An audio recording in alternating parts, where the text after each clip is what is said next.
নমস্কার। তৃণমূল দলের চটিচাটা অন্ধভক্ত উত্তরবঙ্গের চোর জগদীশ বসু মিয়ার চোখে চোখ রেখে প্রশ্ন করব আমি।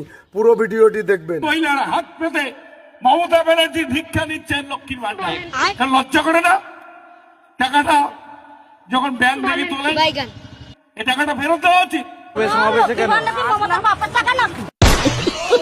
আপনারাই শুনলেন তো উত্তরবঙ্গের চোর বসু মিয়া মা বোনেদের নিয়ে কি বললো। লজ্জার বিষয়। আরে লজ্জার কি আছে? যখন লক্ষ্মীর ভান্ডার ছিল না তখন কি মা বোনেরা না খেয়েছিল নাকি?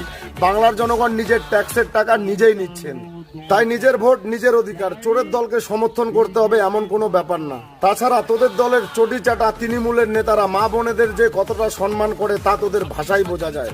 আরে উত্তরবঙ্গের চোর জগদীশ বসু মিয়া, তোর ইতিহাস বাংলার জনগণ সবাই জানে। তুই আগে সিপিএম এর মাল ছিলি, এখন দল বদল করে বড় বড় ডায়লগ মারছিস, তাই না?